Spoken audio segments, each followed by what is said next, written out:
வணக்கம் நேயர்களே, ஆயுத எழுத்திற்கு உங்களை வரவேற்பது நான் கார்கே. திமுக அதன் பவள விழா ஆண்டை ஒட்டி முப்பெரும் விழாவை மாநாடாக நடத்தி முடித்திருக்கிறது. சற்று முன்னர் பேசிய திமுக தலைவர் முதலமைச்சர் பல விஷயங்களை குறிப்பிடுகிறார். திமுக ஆரம்பித்து 25வது ஆண்டிலும் திமுக ஆட்சி, 50வது ஆண்டிலும் திமுக ஆட்சி இருந்திருக்கிறது, 75லும் இருக்கிறது, 100வது ஆண்டு ஆகும் போதும் திமுக ஆட்சி நிச்சயமாக இருக்கும் அப்படின்ற உறுதியை எடுக்கிறார். இன்னும் திமுகவுடைய தேவை 100 ஆண்டுகளுக்கு இருக்கிறது என்றும் அவர் குறிப்பிடுகிறார். அதோடு சேர்ந்து மத்திய அரசு மாநில உரிமைகளை கொடுக்கல, நிதி உரிமைகளை கொடுக்கல, நமக்கு இருக்கக்கூடிய குறைந்த நிதி ஆதாரத்தை வைத்தே இவ்வளவு சாதிக்கிறோம், இந்த 3 ஆண்டுகளில் என்னென்ன சாதித்திருக்கிறோம் அப்படின்ற பட்டியலையும் வெளியிட்டிருக்கிறார். கிரீம் பண்ணுக்கு எவ்வளவு வரி என்று கூட கேட்க முடியாத சூழல் நிலவுகிறது என்று மத்திய அரசை அவர் சாடுகிறார். மக்கள் நம்மோடு இருக்கிறார்கள், அதனால் வெற்றி நம்மோடு இருக்கிறது, இது வெற்றி கூட்டணி. வரப்போகிற தேர்தலில் இதுவரை இல்லாத அளவுக்கு, வரலாற்றில் இந்த மாதிரி இல்லை என்கின்ற அளவுக்கு ஒரு வெற்றி கிடைக்கும், இது ஆணவம் அல்ல நம்பிக்கை அப்படின்னு வெளிப்படுத்துகிறார் திமுக தலைவர் முதலமைச்சர். 2026 200 இலக்கு பாதை போடுவா திமுகவின் பவள விழா. விவாதிக்கிறோம் சிறப்பு விருதுகளோடு. நம்முடைய திமுக தரப்பிலிருந்து செய்தி தொடர்பாளர் திரு கரூர் முரளி அவர்கள் இணைகிறார். அவரை நிகழ்ச்சிக்கு வரவேற்கிறேன். பத்திரிகையாளர் திரு கோட்டீஸ்வரன் அவரையும் நிகழ்ச்சிக்கு வரவேற்கிறேன். நம்மோடு மதிமுக தரப்பிலிருந்து திரு அந்தரிதாஸ் அவர்கள், அவரையும் நிகழ்ச்சிக்கு வரவேற்கிறேன். நான் முதல்ல திரு ஜி.கே. நாகராஜ் அவர்கள்ட்ட, திமுக தலைவர் முதலமைச்சருடைய சற்று முந்தைய உரையை கேட்டிருப்பீங்க. வரலாற்றில் இல்லாத ஒரு வெற்றியை பெறக்கூடிய சூழல் கணிந்திருக்கிறது, இது ஆணவம் இல்லை நம்பிக்கை அப்படின்னு வெளிப்படுத்துறார். எதிர்கட்சிகள் பிரிந்திருப்பது, எதிர்கட்சிகளுக்குள்ளேயே இருக்கக்கூடிய சலசலப்பு, இதெல்லாம் ஆப்வியஸா திமுகவுக்கு கூடுதல் அட்வான்டேஜ் கொடுத்துடலையா? வணக்கம் கார்கே. அதாவது நீங்க 200 இலக்கு அப்படின்னு சொல்றதே ஒரு நம்பகத்தன்மை, ஒரு நம்பிக்கை, இது எல்லாம் அடிப்படையில் ஒரு பயத்தில் சொல்றதா தான் நான் நினைக்கிறேன். ஏன்னா இப்பொழுது நடந்து கொண்டிருக்கின்ற ஆட்சி, குறிப்பா கூட்டணியில் இருக்கின்ற விசிக போன்ற கட்சிகள் எல்லாம் கூட மது ஒழிப்பு மாநாடு என்ற ஒரு பெயரில் ஒரு மாநாட்டையும் நடத்துவதாக அறிவித்துவிட்டு ஆட்சி அதிகாரத்தில் ஏன் எங்களுக்கு பங்கு தரக்கூடாது என்கின்ற கேட்கின்ற ஒரு கேள்வி. இரண்டாவது, ஒருபுறம் தமிழக வெற்றி கழகம் அதனுடைய அந்த வாக்கு வங்கி ஏறக்குறைய சிறுபான்மை வாக்கு வங்கியிலே அதிகம் பெற்றிருக்கிற திராவிட முன்னேற்ற கழகத்துக்கு மிகப்பெரிய சவால். இது ஒரு புறம். இன்னொரு புறம் உட்கட்சியிலேயே அமைச்சர் துரைமுருகன் போன்றவங்க எல்லாம், நாங்கெல்லாம் ஏன் ஒரு துணை முதல்வர் பதவிக்கு எங்களுக்கு தகுதி இல்லையா, இப்படி எல்லாம் நாங்க கஷ்டப்பட்டோம். அந்த டோன்ல அவர் கேட்கல, கொடுத்தா வாங்கிக்குவோம் அப்படின்னு கேட்கிற நேரடியா கேட்க முடியாதுல்ல. அதுக்காக என்ன சொல்றாரு, இப்ப சமயத்துல வேலூர்ல பேசினப்ப கூட இந்த கட்சி எப்படி எல்லாம் வளர்த்தோம், இளைஞர்களுக்கெல்லாம் நீங்க தெரிஞ்சுக்கணும் அப்படிங்கிற மாதிரி சொல்றப்ப என்னன்னா, நாங்கெல்லாம் வளர்த்தோம் ஒண்ணு இருக்கிறோம் அப்படிங்கறத அவரு பட்டும் படாம சொல்லி, உட்கட்சிகள் இது மாதிரி ஒரு சீனியர் அப்படிங்கறதுனால ஒரு வெளிப்படையா சொல்றாரு. இன்னும் சொல்ல முடியாத குரல்கள் நிறைய இருக்கு. அது ஒன்று. இன்னொரு பக்கம் இந்த விடுதலை சிறுத்தைகள் கட்சி இந்த அறிவிச்சிருக்கிற இந்த மது ஒழிப்பு மாநாடு மட்டும் அல்ல, அது எனக்கு என்னமோ ஒரு புதிய கூட்டணிக்கான அச்சாரமாகவே தோன்றுது. ஏன்னா அதுக்கு முதலமைச்சர் மாநாட்டுக்கு போறாங்க, அதோட அது முற்று பெற்று விடவில்லையா? அப்படி நிச்சயமா இல்லைங்க. ஏன்னா இதுக்கு முன்னாடி திருவாரூர்ல பேசின திருமாவளவன் என்ன சொன்னாருன்னா, மது ஒழிப்பு மாநாடு ஒரு பிரச்சனை ஏற்படுத்தினால் கூட்டணிக்கு ஒரு பங்கம் என்றாலும் கூட வெளியேறவும் தயார், அதை பற்றி கவலைப்படலைங்கிற மாதிரி ஒரு ஆங்கிள் அவர் பேசியிருக்கார். அப்ப என்ன அர்த்தம்னா, உண்மையிலேயே ஒரு நோக்கம் மது ஒழிப்பு போராட்டம் அல்ல, ஆட்சி அதிகாரத்தில் பங்கு வேண்டும் என்பதில் அவர் உறுதியா தெளிவா இருக்கார்.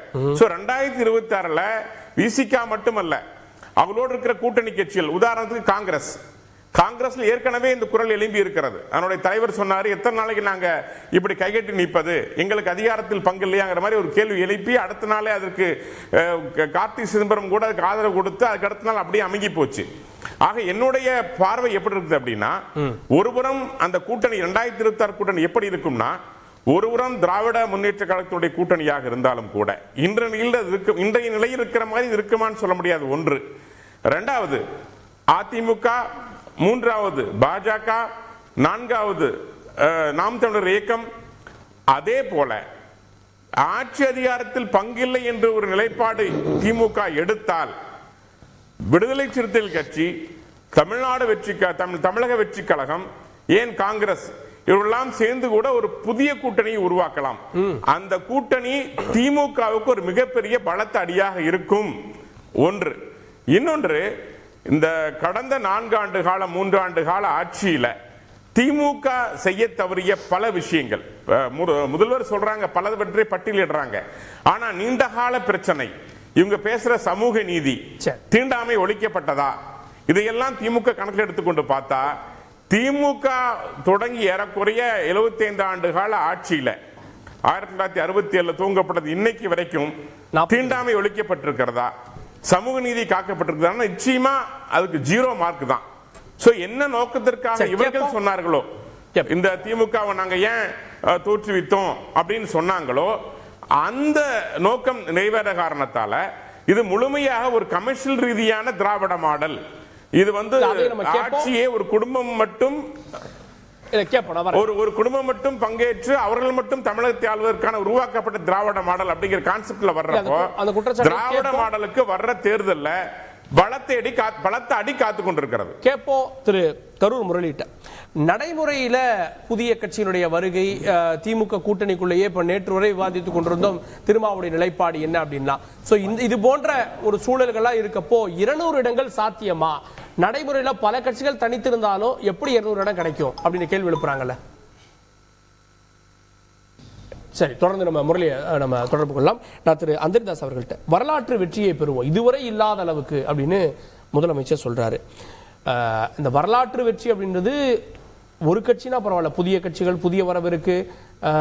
அதிமுக என்ன நிலைப்பாடு, அவங்க பாஜகவோட போவாங்களா, ஒருவேளை போனா நாடாளுமன்ற தேர்தலில் அவங்க இழந்த இடங்களை பெறுவாங்க அப்படின்ற விஷயங்களும் இருக்கு. ஸோ இப்போ 200ன்றது அதிகம் இல்லையா? அதாவது விழாமல் ஓடுவது என்பது நம்பிக்கை, விழுந்தாலும் எழுந்து ஓடுவேன் என்பது தன்னம்பிக்கை. முதல்வர் பேசியது என்பது தன்னம்பிக்கைக்கான வரிகளாகத்தான் நான் பார்க்கிறேன். ஒரு இயக்கம் 75 ஆண்டு காலம் பயணித்திருக்கிறது என்று சொன்னால் தோல்வி வண்டுகள் துளையிடும் பொழுதுதான் வளர்ந்த முங்கிலும் வசந்த புள்ளாக என்ற தத்துவத்தை உணர்ந்து பல வெற்றி தோல்விகளை பார்த்துத்தான் 2011 அவர்களுக்கு சட்டசபை தேர்தலில் 2016 சாத்தியம் என்று சொன்னால் 2019 நாடாளுமன்ற தேர்தலும் 2024 நாடாளுமன்ற தேர்தலும் இன்றைக்கு எங்களுடைய கூட்டணிக்கு, இந்தியா கூட்டணிக்கு சாத்தியம் என்று சொன்னால் மீண்டும் 2021 மீண்டும் 2026 வருவதும் சாத்தியமாகத்தான் எனக்கு படுகிறது. அதாவது இன்றைக்கு பிறந்தநாள் விழா கொண்டாடுகின்ற தந்தை பெரியார் அவர்களும் ராஜாஜி அவர்களும் சமகாலத்தில் இருந்தவர்கள்.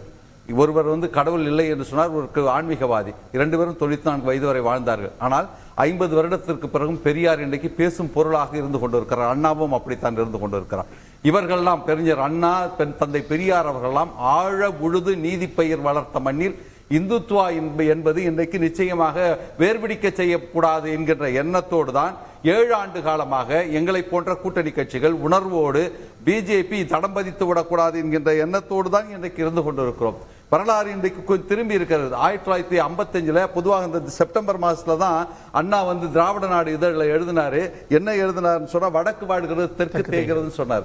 ஆனா இன்னைக்கு என்ன நிலைமை சொன்னா, 2024 பிப்ரவரி 15 சட்டசபையில பேசும்பொழுது மரியாதைக்குரிய முதல்வர் அவர்கள் சொல்கிறார்கள், தெற்கு வளர்கிறது வடக்குக்கும் வாரி வழங்குகிறது என்கின்ற புள்ளி வார்த்தை சொல்லியிருக்கிறார்கள். இன்னொன்னு 1955 அண்ணா பேசும்போது பேப்பர் மில்லாம் வடக்குல தொடங்குறீங்களே, இங்க ஏன் தொடங்கல அப்படின்ற மாதிரி சொல்லிட்டு அண்ணா அவர்கள் அன்னைக்கு கேட்டாங்க. ஆனா இன்னைக்கு என்ன நிலைமைன்னா, தமிழ்நாட்டிலே மாத்திரம் இருக்கின்ற தொழிற்சாலைகள் கிட்டத்தட்ட 39,000 தொழிற்சாலைகள்.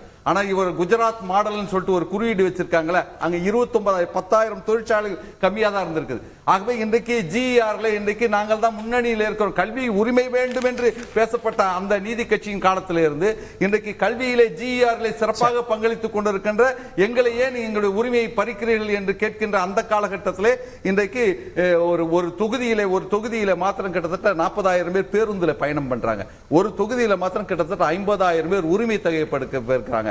அதே மாதிரி இந்த நலத்திட்டங்கள்லாம் இன்னைக்கு இருக்குது.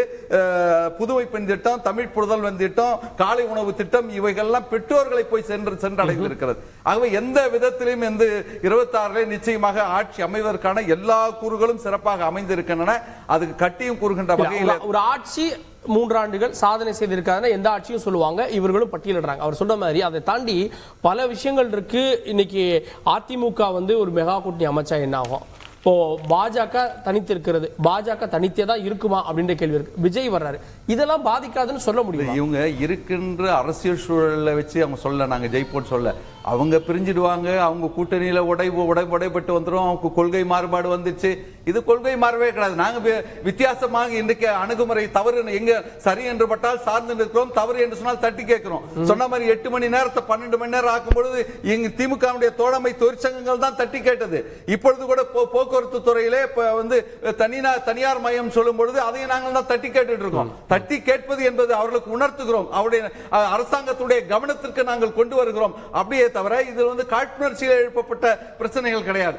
ஆகவே அடுத்த கூட்டணி உடைவதை வைத்துக் கொண்டுதான் அவர்கள் கணிக்கிறார்கள். புது பிளேயர்ஸ் எல்லாம் ஒண்ணும் பண்ணிட முடியாது. நான் இதே தொலைக்காட்சியில் சொல்லியிருக்கேன், கேட்டலிஸ்ட் சொல்லுவாங்க, கிரியாவுக்கின்னு. விஜய் அவர்கள் வந்தாலும் கூட ஒரு கிரியாவுக்கியே தான் இருப்பாங்க. தான் எந்த மாற்றம் அடையாமல் தன்னை சார்ந்த பொருட்களை மாற்றம் அடைய தான் கிரியாவுக்கி. அவரோ அவரை சார்ந்தவர்களோ ஒரு 10% வாங்கலாமே தவிர அது எந்த வகையிலும் இன்றைக்கு எங்களுடைய இந்தியா கூட்டணியில் எந்த விதமான விரிசலையும் ஏற்படுத்தாது. ஆகவே 10 வாங்கினாலும் அது உங்ககிட்ட இருந்து சில போகாதான்ற கணக்கு எல்லாரும் கலந்து தான் போகும். ஏன் 32% போன தேர்தலில், நாடாளுமன்ற தேர்தலில் 10% போச்சு இல்ல அண்ணா திமுகவுக்கு, யார்கிட்ட இருந்து போச்சுன்னு யார் சொல்ல முடியும்? அதனால எல்லாருக்கும் பாதிப்பு இருக்குது. அண்ணன் தம்பின்னு சொல்றாங்களா, அந்த கட்சியில கூட பாதிப்பு இருக்கலாம். அதனால யாருக்கு பாதிப்பு என்பது தேர்தல் முடிந்த பிறகுதான் தெரியும். அரசியல் விமர்சகர் கலையும் இணைந்திருக்கிறார். திரு கலை, 11 ஆட்சியே 16ல மீண்டும் ரீட்டைன் ஆச்சு. 3 ஆண்டுகள்ல எத்தனை திட்டம் கொடுத்திருக்காங்க? இந்த அரசு ஏன் ரீட்டைன் ஆகாது? இந்த அரசு திரும்ப ரீட்டைன் ஆகும் 26ல வெற்றி அப்படின்ற பார்வை எடுக்கிறாரு திரு அந்தரிதாஸ். பதில் என்ன? என்ன பெரிய திட்டங்கள் கொண்டு வந்துட்டாங்க, பட்டியல் போட்டாங்களே. நீர் மேலாண்மையில என்ன பண்ணிருக்கிறாங்க? ஒண்ணுமே பண்ணல. நீர் மேலாண்மையில நலத்திட்டங்கள் கொடுத்திருக்கிறாங்க, அவ்வளவுதான். இலவசங்கள் அள்ளி வழங்கி இருக்கிறாங்க. வேற என்ன பண்ணிருக்கிறாங்க? கட்டுமான துறையில இன்ஃப்ராஸ்ட்ரக்சர் டெவலப்மெண்ட்ல என்ன பண்ணாங்க சொல்லுங்க? பெரிய அளவுக்கு என்ன பண்ணிட்டாங்க? இல்ல நீ கட்டிட்டு இருக்க பாலங்கள் அதெல்லாம் ஒண்ணுமே பண்ணல. காவிரி குண்டாறு இணைப்பு திட்டம், காவிரி குண்டாறு இணைப்பு திட்டம், அது தென் தமிழ்நாட்டை வளமாக்கக்கூடிய திட்டம். அந்த திட்டத்தில் பல்லாயிரக்கணக்கான பேர்களுக்கு வேலை கிடைக்கும் தொடர்ச்சியா. அந்த திட்டத்தை ஆரம்பிச்சு வச்சாங்க அதிமுக, அதை இவங்க நிறுத்திட்டாங்க. எந்த வகையில இவங்க பெருசா நீர் மேலாண்மையில செஞ்சாங்க? இண்டஸ்ட்ரீஸ்ல என்னங்க செஞ்சாங்க? அதிமுக ஆட்சியில வெளிநாட்டு மூலதனம் வந்தது இந்தியாவில் 2ஆம் இடத்துல இருந்துச்சு. இப்போ இவங்க ஆட்சியில 4ஆவது இடத்துக்கு போயிருக்குது. அதுவும் 4ஆவது இடத்துல கூட என்ன சொல்றாங்கன்னா, மற்ற 3 மாநிலங்கள் மிக முன்னேறி இருக்கின்றன. ரொம்ப ஃபார் டிஸ்டன்ட் 4th தான் இவங்க வந்திருக்கிறாங்க.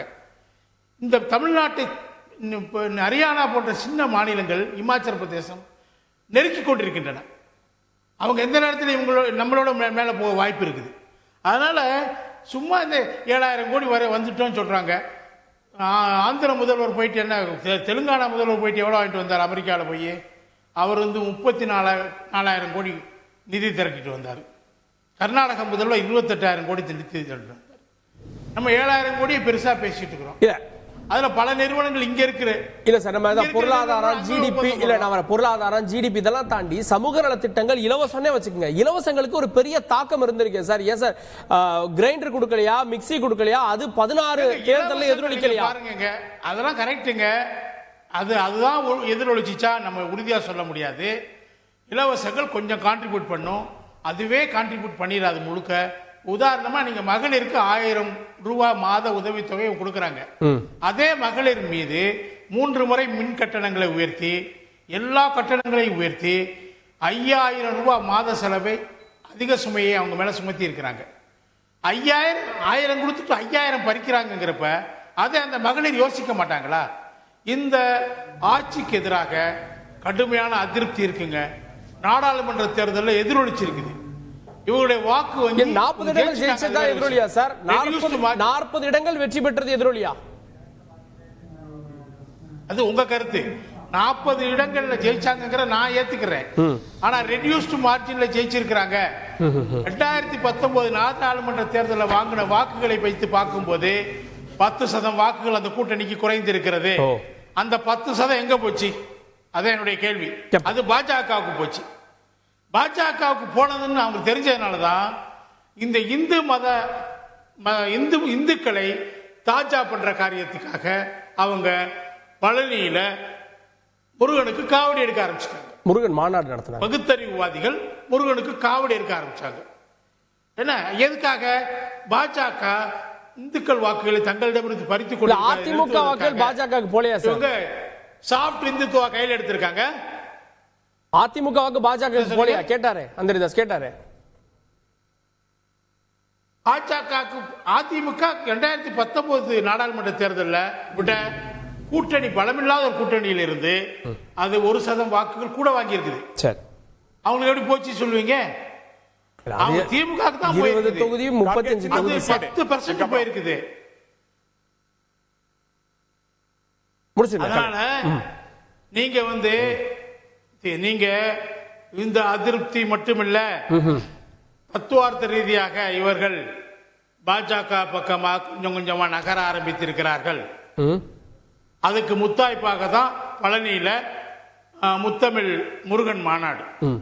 அது மட்டுமில்ல, அந்த கந்தகசி சவசத்தை கல்லூரிகள்ல கேள்வி குறுக்கீடு மட்டும் பள்ளிகள் குறுக்கீடுனா கேள்வி மட்டும் கேட்கட்டும். ஒரு நிமிஷம் நாகராஜ், நாகராஜ் இல்ல, எனக்கு இவர் நம்முடைய அந்திரிதாஸ் அவர்கள் பேசினப்ப சொன்னாங்க கல்வியில் தமிழ்நாடு சிறந்து இருக்கிறது அப்படின்னு சொல்லி சொன்னாங்க. 13 பல்கலைக்கழகங்கள்ல 5 பல்கலைக்கழகங்களுக்கு துணைவேந்தர் இல்ல தமிழ்நாட்டில். அதான் என்ற நிலை. துணைவேந்தர் இல்லாமல் அதுவும் பாரதியார் சொன்ன பாரதியார் பல்கலைக்கழகம் எஜுகேஷன் இருக்குல்ல சார், எஜுகேஷன் இருக்குல்ல, குவாலிட்டி தானே அது. தனியாருடைய பங்களிப்பு தான் இன்னைக்கு எஜுகேஷனை தூக்கி நிறுத்தி இருக்கிறது. தமிழ்நாட்டுடைய பல்கலைக்கழகங்கள துணைவேந்தர் இல்லனா என்ன நீங்க சொல்லுவீங்க? சரி, ஓகே, அத துணைவேந்தர் இல்லாட்டி விவாதிப்போம். சார் கலை முடிச்சிருங்க. எங்க கல்வியில அதிமுக ஆட்சி வந்தபோது தேசிய சராசரி 18ஆக இருந்தது, உயர்கல்விக்கு போறவங்களுடைய சராசரி. அது திமுக ஆட்சியை அதிமுக கையில 2011 கொடுத்தப்ப தமிழ்நாட்டில் 23% இருந்துச்சு. அதை 52% உயர்த்தியது யாருங்க? அதிமுக ஆட்சி தான். ஒரே ஆண்டுல 11 மருத்துவக் கல்லூரிகள் கொண்டு வந்தாங்க. எம்ஜிஆர் காலத்துல கல்லூரிகளுக்கு பெரிய அளவுக்கான ஆதரவு கொடுக்கப்பட்டது. தனியார் கல்லூரிகள் தான். அந்த கல்லூரிகள் தான் பெரிய அளவுக்கு மருத்துவ கல்லூரிகளை நடத்திட்டு இருக்காங்க, பொறியியல் கல்லூரி கல்வி பத்தின டிபேட்டா மாறிடும் நடத்திட்டு இருக்காங்க. ஓகே, அது ஒரு கூறு, அதை நம்ம விவாதிப்போம். நான் திரும்ப வரேன். திரு கரூர் முரளி அவர்கள்ட்ட ஆட்சிக்கு எதிரான மனநிலை இல்லைன்னு சொல்லிட முடியுமா? அவர் சொல்றாரு 19 வாங்கின வாக்குகளே 24 கொஞ்சம் குறைஞ்சிருக்கு. திமுக 40 வெற்றி தான், ஆனா அது 24 போறப்போ இன்னும் குறையாதான்ற கேள்வி எழுப்புறார். 26 தேர்தல் திராவிட முன்னேற்ற கழகத்தினுடைய தலைவர், எங்கள் தலைவர் அவர்கள் 2026 திராவிட முன்னேற்ற கழகத்தினுடைய எண்ணிக்கை 200 சட்டமன்ற தொகுதிகளில் வெற்றி பெறும் என்று இலக்கு வைத்திருக்கிறார். இதை கேட்ட பிறகு பிஜேபி மற்றும் எதிர்க்கட்சிகள் எல்லாம் பார்த்தால் அவர்களுக்கு பதறுகிறார்கள், துடிக்கிறார்கள். ஏனென்றால் எங்கள் தலைவர் இலக்கு வைத்தால் அந்த இலக்கை எட்டி பிடிக்கக்கூடிய தலைவர் என்பதை அவர்கள் நன்றாக அறிந்தவர்கள். ஏனென்றால் சென்ற நாடாளுமன்ற தேர்தலில் எங்கள் தலைவர் சொன்னார் 40 தொகுதியிலும் திராவிட முன்னேற்ற கழகம் அதன் கூட்டணி கட்சிகளும் வெற்றி பெறும் என்று சொன்னார். அதே போல 40 இடங்களிலே நாங்கள் வெற்றி பெற்றிருக்கிறோம். இப்பொழுது எங்களுடைய இலக்கு என்னவென்று சொல்லி இருக்கிறார். வருகிற 2026 எங்கள் இலக்கு 200 தொகுதிகளில் நாங்கள் வெற்றி பெறுவோம் என்று சொல்லி இருக்கிறோம். அதை எங்கள் தலைவர் நிறைவேற்றுவார். ஏனென்றால் மக்களுடைய செல்வாக்கு, ஏழை மக்களுடைய செல்வாக்கு உள்ள ஒரே அரசியல் தலைவர் எங்கள் தலைவர் தளபதி ஸ்டாலின் என்ற தலைவரை தவிர வேறு எந்த தலைவரும் தமிழ்நாட்டில் இல்லை. என்னுடைய அண்ணன் நாகராஜ் அவர்கள் பேசுகிறாரே, கல்வித்துறைகளை திமுக சாதித்திருக்கிறதா, முருக பக்தர்களுடைய மாநாட்டை நடத்துகிறார்களே என்று கலை பேசி இருக்கிறாரே, அவர்களுக்கு நான் அடக்கத்தோடு சொல்லுகிறேன். திராவிட முன்னேற்ற கழகம் ஆட்சிக்கு வருவதற்கு முன்பாக, திராவிட இயக்கம் ஆட்சிக்கு வருவதற்கு முன்பாக தமிழ்நாட்டில் எத்தனை கலை அறிவியல் கல்லூரிகள் இருந்தது, இப்பொழுது தமிழ்நாட்டில் எத்தனை கலை அறிவியல் கல்லூரி இருக்கிறது என்பதை கொஞ்சம் யோசித்து பார்க்க வேண்டும். காங்கிரஸ் ஆட்சி இருந்த பொழுது 109 கலை அறிவியல் கல்லூரி இருந்தது. ஆனால் திராவிட இயக்கங்கள் இந்த மண்ணிற்கு வந்த பிறகு இப்பொழுது 1600 கலை அறிவியல் கல்லூரி இருக்கிற ஒரே மாநிலம் நம்ம தமிழ்நாடு என்ற இடத்தை நாம் எட்டி பிடித்திருக்கிறோம். இன்னும் சொல்ல போக வேண்டுமானால் யாருக்கு இந்த நாட்டில் கல்வி கொடுக்கப்பட்டது குறியீடு டிபேட்டா நம்ம கொண்டு போக வேண்டாம். நான் கேட்கிறது ஓட் பர்சன்டேஜ் குறைஞ்சா சீட்டு குறையும்ல அப்படின்னு ஒரு பார்வை வைக்கிறாங்க. கொண்டு போவேனா இது எலெக்ஷன் சம்பந்தப்பட்ட டிபேட் ஆயிருச்சு. ஏன்னா 200 இலக்கு வைக்கப்பட்டு 2026 எங்கள் நோக்கம் 200 தொகுதி என்று சொல்லி இருக்கிறோம். நாங்கள் அதிலே வெற்றி பெறுவோம். ஏனென்றால் மக்களுக்கு அத்தனை சாதனைகளை செய்திருக்கிறோம். கூட்டணி கட்சிகள் எங்களோடு இருக்கிறார்கள். அண்ணன் பேசுறப்ப சொன்னார் இந்த கூட்டணி இருக்குமான்னு கேட்டார். கூட்டணி இன்னும் நான் சொல்றேன், பாறையை பிளந்தாலும் பிளக்க முடியும். திமுக கூட்டணியை எந்த கொம்பனாலும் பிளக்க முடியாது.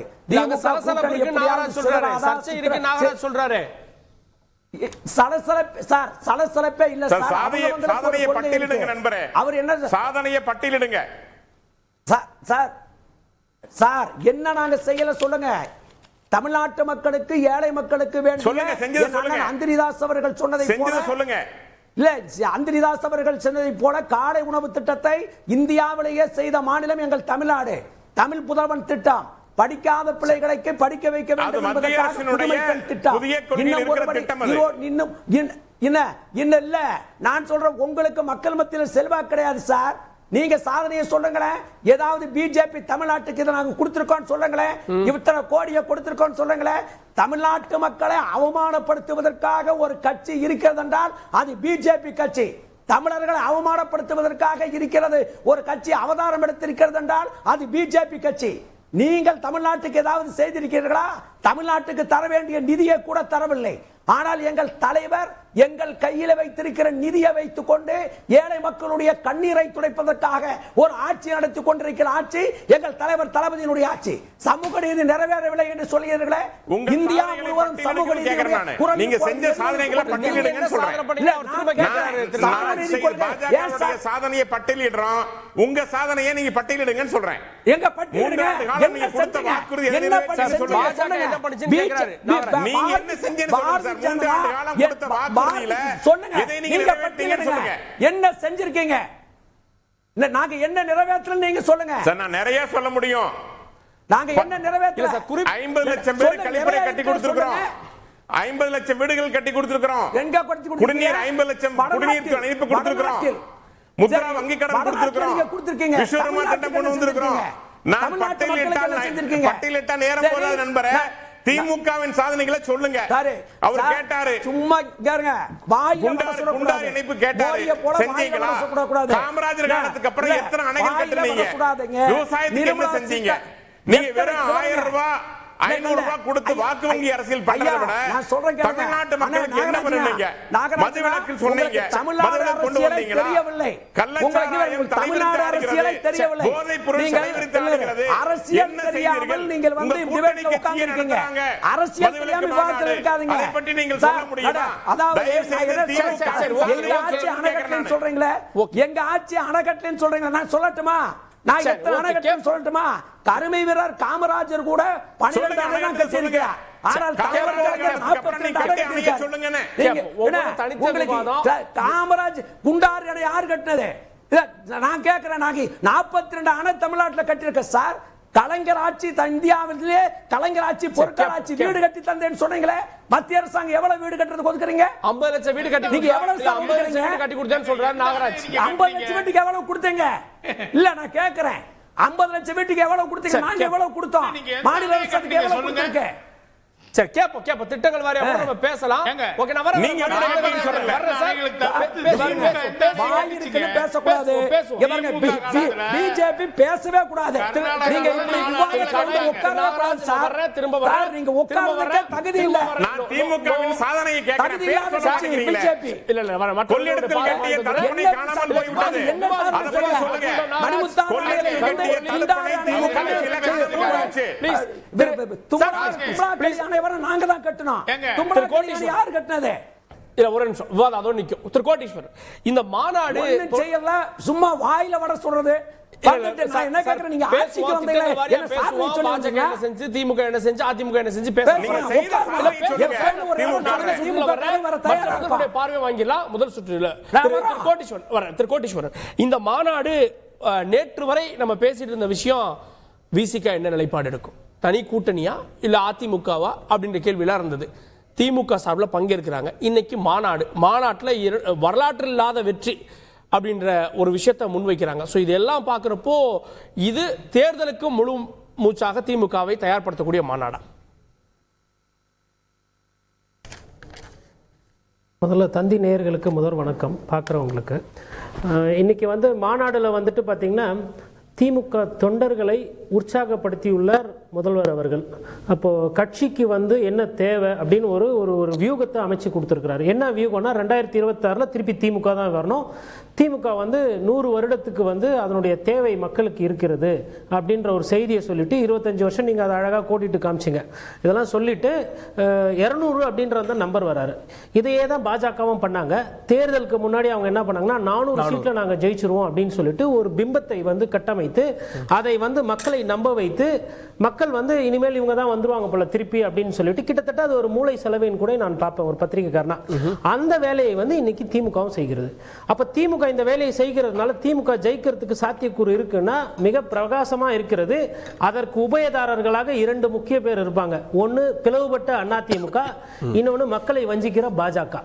ரொம்ப நாளா பாஜக பின்னாடி ஒளிஞ்சுக்கிட்டு திமுக இந்துத்துவா வந்துரும், பாஜக வந்துரும் சொல்லிட்டு அவங்களுக்கு வேணுன்றதெல்லாம் சொன்னதை செய்யும் சொல்லாததை செய்யும் சொல்லிட்டு சொல்றாங்க. இப்போ இதுல கோர் பிரச்சனை அப்படின்னு பாத்தீங்கன்னா மக்கள் பிரச்சனை தான் முக்கியம். ஒரு ஆட்சி இருக்கிறதும் ஆட்சி போறதுக்கும்.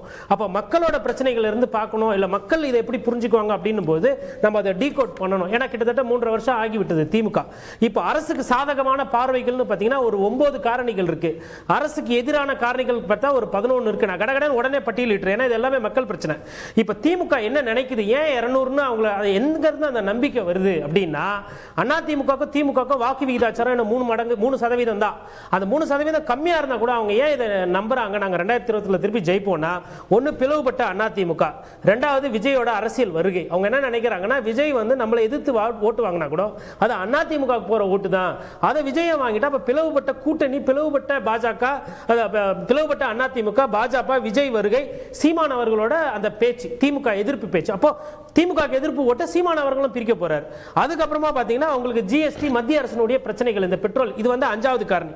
6வது அவங்க என்ன நினைக்கிறாங்கன்னா மகளிருக்கு ஊக்கத்தொகை கொடுத்திருக்கோம், பெண்களுக்கு பஸ்ல பேருந்து இலவசம், அதுக்கப்புறம் மாணவர்களுக்கு காலை சிற்றுண்டி போட்டிருக்கோம், அப்புறம் கூட்டணி நல்லா இருக்கு. அப்ப இது இந்த 9 ஃபேக்டர்ஸ் நான் சொன்ன பாருங்க, இது எல்லாமே டிஎம்கேக்கு ரொம்ப ஸ்ட்ராங்கா இருக்கு.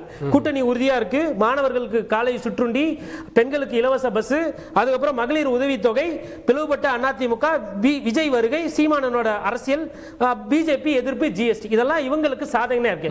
இப்போ மக்களுக்கு எதெல்லாம் சோதனையா இருக்கு, இந்த ஆட்சியில் என்னென்ன பிரச்சனை பாத்தீங்கன்னா, சொத்து வரி சொல்லவே இல்லை ஏத்த போறோம்னு சொல்லிட்டு, வர ஏப்ரல்ல திருப்பி 6% ஏத்த போறாங்க. சொத்து வரி 6% ஏறிச்சுனா உடனே தண்ணி வரி ஏறும். போனஸ், ஏன்னா நம்ம நிறைய சம்பாதிக்கிறோம் இல்லையா, மக்கள் சம்பாதிக்கிற காசை எங்க வைக்கிறதுன்னு தெரியாத காரணத்தினால் இவர்களுக்கு வரியா அழுகணும் மக்கள். அப்ப சொத்து வரி, தண்ணி வரி, அப்புறம் மின்சார விலை, அதுவும் பாத்தீங்கன்னா 12 வருஷத்துக்கு ஒரு வாட்டி அது பாட்டு ஏறிக்கிட்டே இருக்கும். காம்பவுண்டிங்ல ஏறும். போன வாட்டி 5% சேர்த்து திருப்பி வரும்போது மறுபடியும் 5%. அதுக்கும் மக்கள் தயாராகணும். அதுக்கப்புறம் தனியார் மய கொள்கை. நேத்து கூட ஒரு செல்போன் தொலைபேசி கம்பெனி 1500 பேர் போராட்டம் பண்ணிட்டு இருக்காங்க, சிஐடியூல பிரச்சனை பண்றாங்கன்னு சொல்லிட்டு அவர்களை கைது. அதாவது வேலைக்கு அவங்க 15 வருஷமா யூனியன் கேட்கறாங்க, கூடவே தான் இருக்காங்க கம்யூனிஸ்ட் தோழர்கள், அவங்க போராடுறாங்க, மக்கள் பிரச்சனை பேசுறாங்க. ஆனா அங்க கைது செய்து அந்த தலைவர் எங்க இருக்காருன்னு தெரியல. அப்புறம் அதுக்கப்புறம் பாத்தீங்கன்னா ரெஜிஸ்ட்ரேஷன் டிபார்ட்மெண்ட்ல விலையேத்தியாச்சு. பைக்கு, காரு, ஆட்டோ இதுக்கெல்லாம் போய் பாத்தீங்கன்னா அந்த ஆர்டிஓ பர்மிட் இருக்கு பாருங்க, அதையும் விலை ஏத்தியாச்சு. பால் விலை ஏத்தியாச்சு. அதுக்கப்புறம் டாஸ்மாக்ல ஒரு 2-3 வாட்டி விலை ஏத்தியாச்சு. அப்புறம் ட்ரக்ஸ் இருக்குன்னு நான் சொல்லல, கூடவே கூட்டணியில் இருக்கிற அண்ணன் திருமாவளவன் அவர்கள் சொல்றாரு, மாணவர்கள், குழந்தைகள் கிட்ட ட்ரக்ஸ் போகுது அப்படின்னு எல்லாரும் சொல்றாங்க, அவரும் சொல்றாரு. அரசு ஊழியர்களுக்கு நிறைய பிரச்சனை இருக்கு. அரசு ஊழியர்கள் கோரிக்கைகளும் சரி செய்யப்படவில்லை. குறிப்பா ஆசிரியர் பெருமக்கள், எங்களை நீங்க ஏதோ டெம்பரரி ஒர்க்கர் மாதிரி ரொம்ப மோசமா நடத்துறீங்க, ஆசிரியர் பெருமக்கள் நன்றாக நடத்த வேணும். காரணம் என்னன்னா அடுத்த தலைமுறைக்கு ஒரு ஊக்கமும் உற்சாகமும் கல்வியும் அறிவும் கொடுக்கிற இனம் அவங்கள சரியா பண்றது இல்ல. இது இல்லாம இந்த அரசு ஊழியர்களால அரசுக்கு இது பிரச்சனை, அரசு ஊழியர்களுக்கு மக்களுக்கு என்ன பிரச்சனை, லஞ்ச லாவண்யம் அதிகமா இருக்கு. 2-3 நாளுக்கு முன்னாடி அரப்பூர் இயக்கம் என்ன பண்ணாங்கன்னா, காபி தூள் பவுடரை டிவிஎஸ்சி டிபார்ட்மெண்ட்டுக்கு அனுப்பிச்சு விட்டாங்க. எதுக்குன்னா நீங்க தூங்கிட்டு இருக்கீங்க, ஏஞ்சிக்கங்கன்னு. அப்புறம் ஏஞ்சிக்கங்கன்னு சொன்ன உடனே நேத்து சப் ரெஜிஸ்ட்ரார் ஆபீஸ்ல எல்லாம் ரைடு விட்டுருக்காங்க. 12 லட்சம் கிட்டத்தட்ட பிடிச்சிருக்காங்க. நிறைய டிபார்ட்மெண்ட் விசாரிச்சுக்கிட்டு இருக்காங்க. அதுல பழைய மாதிரி வழக்குகள் பதியப்படுறதுல லஞ்ச லாவண்யம் இருக்கு. கடைசியா பாத்தீங்கன்னா சட்ட ஒழுங்கு பிரச்சனையும் அண்ணன் திருமாவளவன் சொல்றாரு, அரசு ஊழியர்கள் சரியா கவனிக்கல. அப்ப இந்த 11 விஷயங்கள் மக்களுக்கு எதிராக இருக்கு, இல்ல திமுகவுக்கு பிரச்சனையா இருக்கு. இப்ப இது ரெண்டுத்துல எந்த கட்சி இதை கரெக்டா பிரச்சாரம் பண்றாங்களோ அதை வைத்து தான் இருக்கு. ஆனா இன்னைக்கு தேதியில அதிமுக ரொம்ப வீக்கா இருக்கு. அதிமுக மக்கள் பிரச்சனையை பேசுறது இல்ல.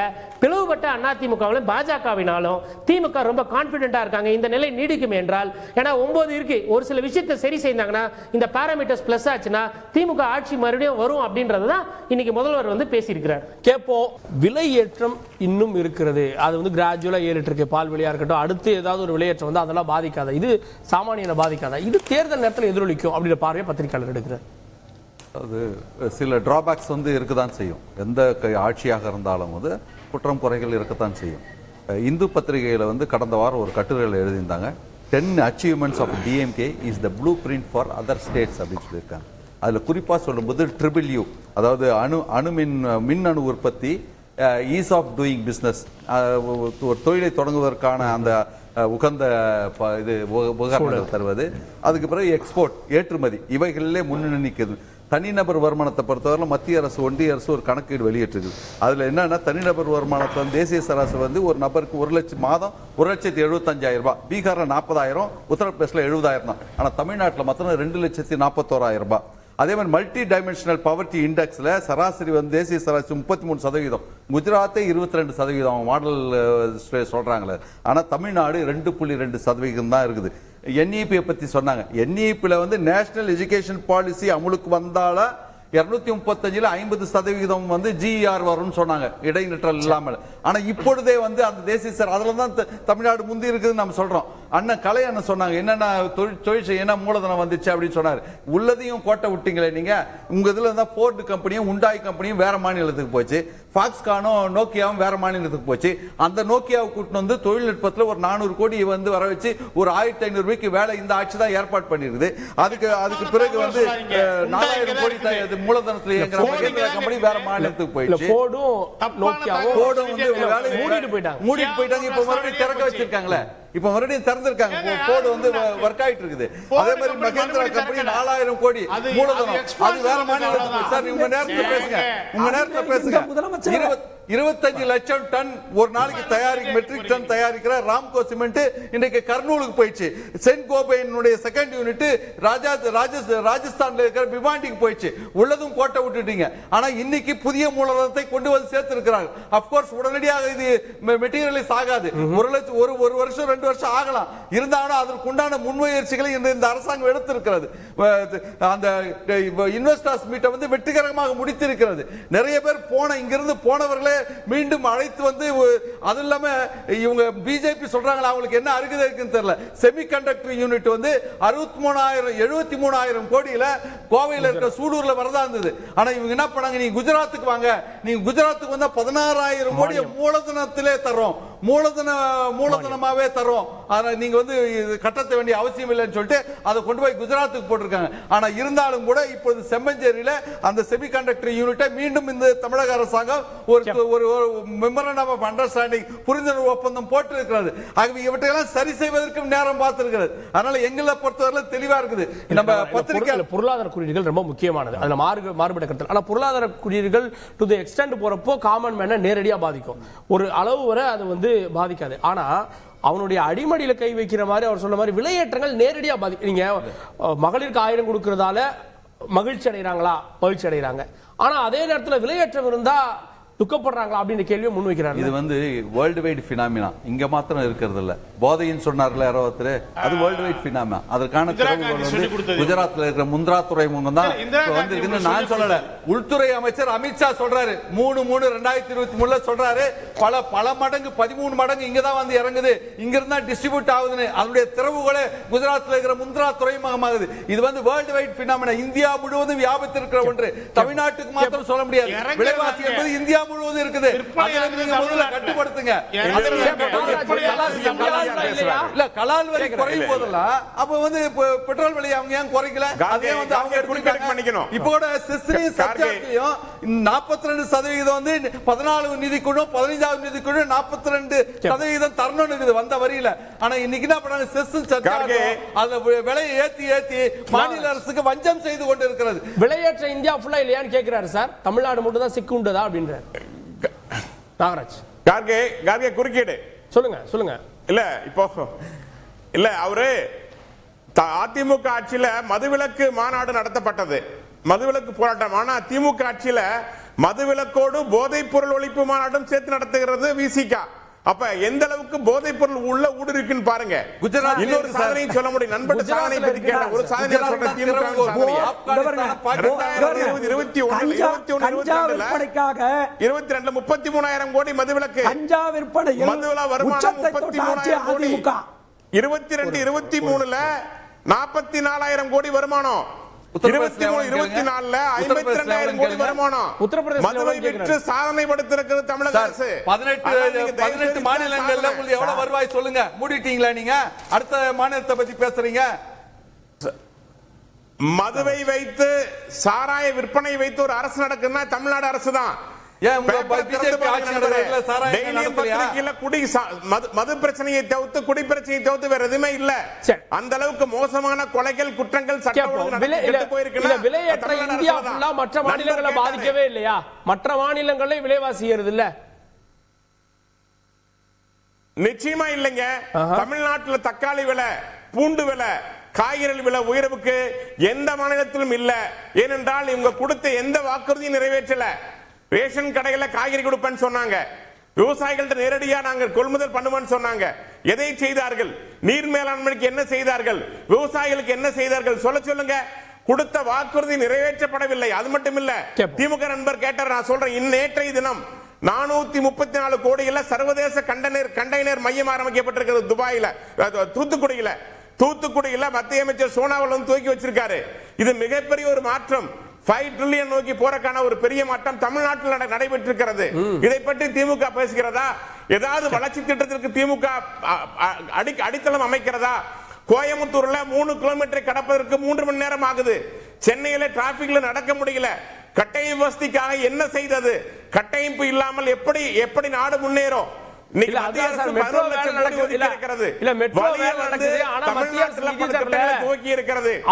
சொல்றாங்க அதுவும் டிராபிக் காரணம்ன்றாங்க சார். இரண்டாம் கட்ட மெட்ரோ நிதிக்கு நீங்க எவ்வளவு நிதி ஒதுக்குறீங்க? மத்திய அரசு திட்டம் துவக்கின பொழுது மெட்ரோக்கு நீங்க எவ்வளவு நிதி கொடுத்திருக்கோம்? மெட்ரோக்கு எவ்வளவு நிதி கொடுத்திருக்கோம்? திமுகவிற்கு 40 எம்எல்ஏக்கள் ஆட்சியில் இருக்கிறாங்க என்று சொல்வதற்கு ஒன்றுமே இல்லை. அதனால தொடர்ச்சியான குற்றச்சாட்டு மத்திய அரசு வைக்கிறாங்க.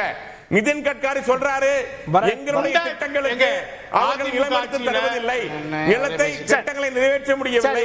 இதுதான் உண்மை. வாக்கு வங்கி அரசியல் மட்டும் செய்கிறது திமுக. மற்றபடி வளர்ச்சி பணிகள், கட்டுமான பணிகள் கொடுத்து திமுக கவலைப்படவில்லை என்பதுதான் உண்மை. நிச்சயமாக 2026 தேர்தலில் பலத்த அடி திமுக காத்திருக்கிறது. கேப்போம் திரு கலை, அதிமுக வந்து உடைந்திருக்கிறது இல்ல அதிமுக பிளவுபட்டிருக்கிறது, அது கூடுதல் அட்வான்டேஜ் அப்படின்ற பார்வையை வைக்கிறாங்கல்ல? பிளவுபட்டிருக்கின்ற ஒரு கோயபிள்ஸ் பிரச்சாரத்தை பல்வேறு பத்திரிகையாளர்கள் கிளிப்பிள்ளை போல சொல்லிட்டே இருக்கிறாங்க. அதிமுகவிலிருந்து சிலர் வெளியேற்றப்பட்டிருக்கிறார்கள். கட்சிக்கு அப்ப எதிராக வெளியேற்றப்பட்டவங்க சில வாக்குகள் எடுத்துட்டு போயிருக்காங்க. இருங்க, அதெல்லாம் பெரிய அளவுக்கு எடுத்துட்டு போலங்க அவங்க.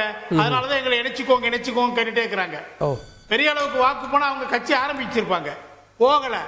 அது மட்டும் இல்ல, ஸ்டாலின் சொல்வாரு, a party can grow only by constantly pruning the illegal elements. வெளியேற்றுவதனாலதான், தேவையற்றவர்களை வெளியேற்றுவதனாலதான் கட்சி வளர முடியும். கட்சி முன் எப்போதையும் விட கட்டுக்கோப்பாக இருக்கிறது. அது வந்து கட்சியினுடைய பல்வேறு கட்டத்தில் இருக்கக்கூடிய நிர்வாகிகள் 99% இந்த கட்சியில் இருக்கிறாங்க. எங்கெங்க ஆள் போனாங்க. இது வந்து ஒரு கோயபிள்ஸ் பிரச்சாரம். ஒருத்தர் சொன்னாச்சுன்னா கிளிப்பிள்ளை மாதிரி அதே சற்று கூட சிந்திக்காம ஒப்பிக்கிற பிரச்சாரம். இன்னைக்கு அதிமுக நிச்சயமாக பெரிய அளவுக்கு கட்டுமானத்தோட வலுவான கட்சியா இருக்குது. அது மட்டும் இல்ல சார், பர்சன்டேஜ்க்குள்ள போல சார். அதாவது ஒரு தொண்டர்கள்ல பாருங்க, ஆப்வியஸா 2021 அந்த தோல்விக்கு பிறகு எதுல வெற்றி பெற்றிருக்கு அதிமுக? அப்ப தொடர் தோல்வின்ற அந்த குற்றச்சாட்டு வைக்கிறாங்களா? ஒரு தொண்டர்களுக்கு ஒரு எழுச்சி வேணாமா? ஏதாவது ஒரு வெற்றி? தொடர் தோல்வி இல்லைங்க. 2019 வாங்கின நாடாளுமன்ற தேர்தல் வாக்குகளை விட 2024 1% கூட வாங்கியிருக்காங்க. ஆனா திமுக 2019 வாங்கின வாக்குகளை விட 10% குறைவா வாங்கியிருக்கிறாங்க 2024. அந்த 10% யாருக்கு போச்சு? பாஜகவுக்கு போச்சு. அதனாலதான் அவங்க என்ன பயப்படுறாங்க, இந்து ஓட்டுகளை பாஜக நம்மகிட்ட இருந்து பிரிக்குது, அதனால நாமும் இந்துத்துவ கோஷத்தை வைக்கணும்னு சொல்லிதான் முருகனுக்கு பழனியில காவடி எடுக்கிறாங்க. ஒரு பக்கம் பாஜக உறவை வளர்த்துக் கொள்கிறார்கள். ஏன்னா 26க்கு பின்னாடி தமிழ்நாட்டில் நாங்க காவடி எடுக்கிறோம், மத்தியில் அண்ணா காவடி எடுக்கிறீங்க. ஆமா, அண்ணா காவடியா? நீங்க காவடி எடுக்கிறீங்க, நீங்க அதை ஒத்துக்கிறீங்க. அதிமுக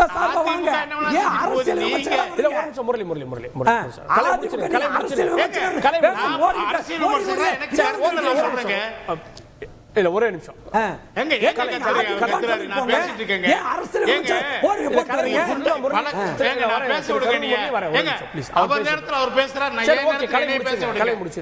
அந்தரிதாஸ் பேசினாரு, குறுக்கிடாம என்னை பேச விடுங்க.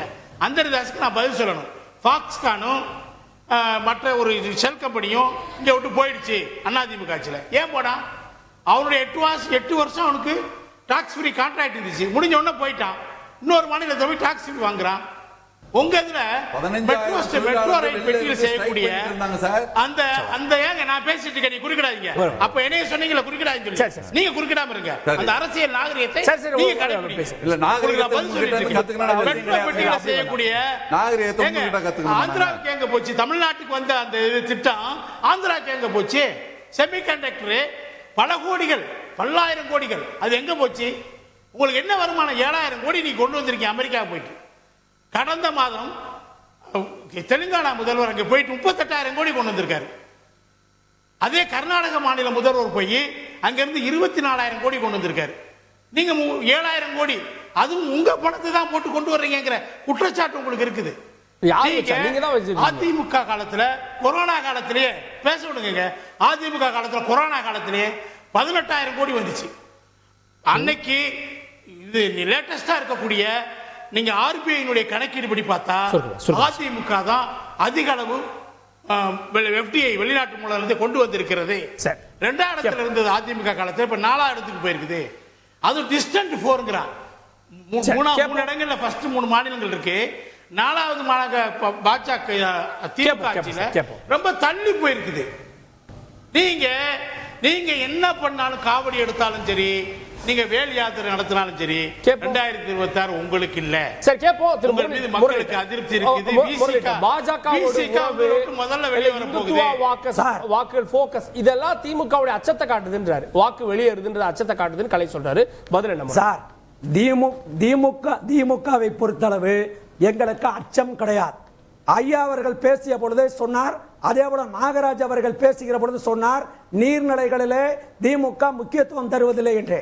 நான் கேட்கிறேன், பெருவாரிப்பல் அணை எங்க காலத்துல கட்டினான், தும்பலாக்கிளி அணை எங்க காலத்துல கட்டினான், சின்னார் அணை எங்க காலத்துல கட்டினான். இப்படி 42 அணை கட்டி விவசாயிகளுடைய வாழ்க்கையில ஒளி விளக்கேற்றினான். விவசாயிகளுடைய கடன் 7,000 கோடியை ரத்து செஞ்சான். விவசாயிகளுக்கு இலவச மின்சாரம் கொடுத்து விவசாயத்தை பாதுகாத்தவங்க நாங்க. அது மட்டுமல்ல, சொல்றாரு நிதின் கட்காரி என்ன சொன்னாரு? நிதின் கட்காரி வந்த பிறகு இடம் இல்லையே தவிர போக்குவரத்து துறையில சாதனை படுத்திருக்கிறது தமிழ்நாடுன்னு பாராட்டிட்டு போயிருக்காரு. என்ன நீங்க ஒண்ணுமே தெரியாத மாதிரி 2 பேர் உட்கார்ந்துட்டு திமுகவை குற்றம் சாட்டுறது உங்கள் நோக்கமா? நான் கேட்கிறேன், பிஜேபி இருக்குது, பிஜேபி இப்பொழுது போக்குவரத்தை பத்தி பேசுறீங்களே, சென்னை மெட்ரோ 2ஆம் கட்ட நிதி, அதுக்கு எவ்வளவு உங்க மத்திய அரசாங்கம் கூட ஒன்றிய அரசாங்கம் கொடுத்துச்சு? ஒரு சல்லி பைசா தர கிடையாது. சல்லி பைசா தராத போது கூட எங்க தளபதி இந்த திட்டத்தை நாங்கள் நிறைவேற்றுவோம் என்று நிறைவேற்றி கொண்டிருக்கிறார். எங்க கொடுத்திருக்கீங்க? 2ஆம் கட்டல நீங்க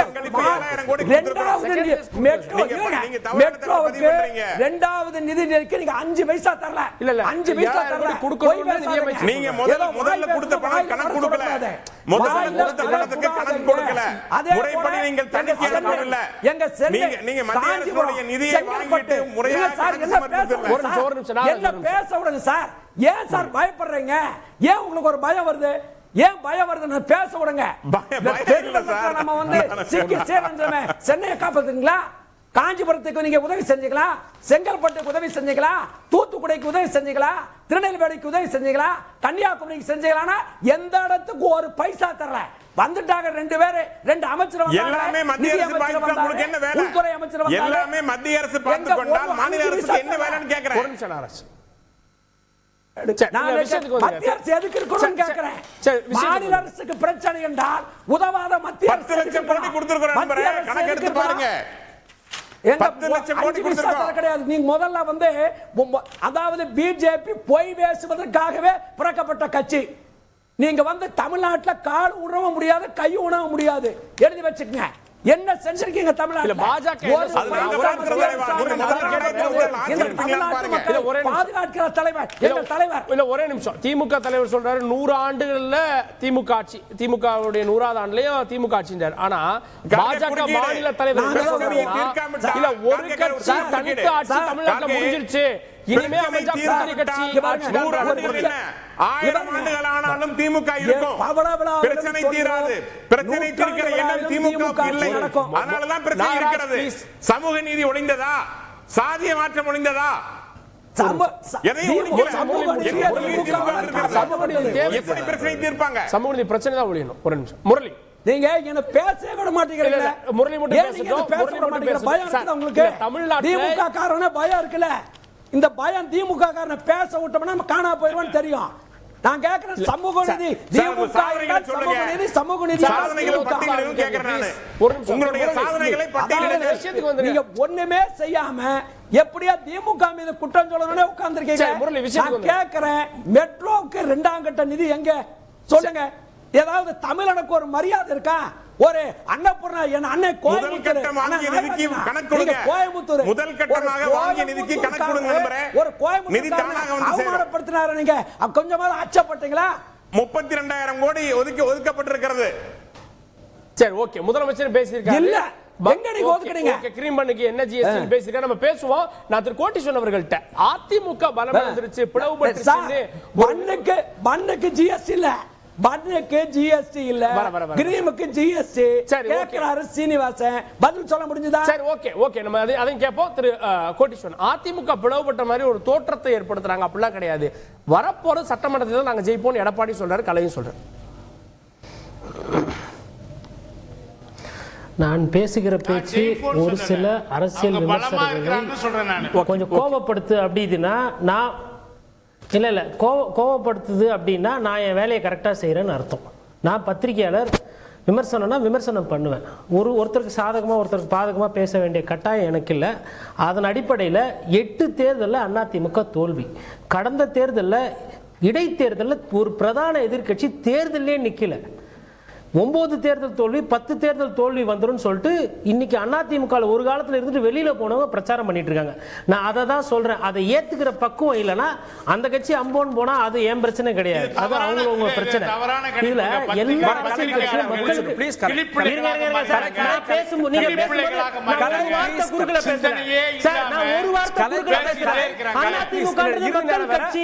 அதிமுக என்பது மக்கள் கட்சி.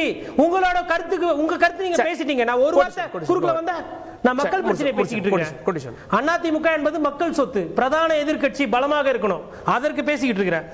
இன்னொன்னு 10 லட்சம் கோடி கொடுத்தோம், 30 லட்சம் கோடி கொடுத்தோம்னு பாஜக சொல்றாங்க. ரைட், எங்க இருந்து கொடுத்தீங்க அப்படின்னா இந்த கிரீம் பண்ணு வரி, பெட்ரோல் டீசல்ல 30% வரி, சாவ கிடக்கிறது ஐசியூல படுத்து கிடக்குறாங்க பாருங்க, அவங்க கட்டுறாங்க 18% வரி. சாவறதுக்கு முன்னாடி வரியை மெடிக்கல் பில்லுல கட்டிட்டு போறாங்க. இந்த காசை தான் எடுத்து மக்களுக்கு திருப்பி கொடுத்தீங்க. இது ஒன்றும் பெரிய சாதனை அல்ல என் பார்வையில். மனிதநேய மக்கள் கட்சி நேற்று ஒரு போராட்டம் பண்ணாங்க பரனூர் அந்த டால் பிளாசால.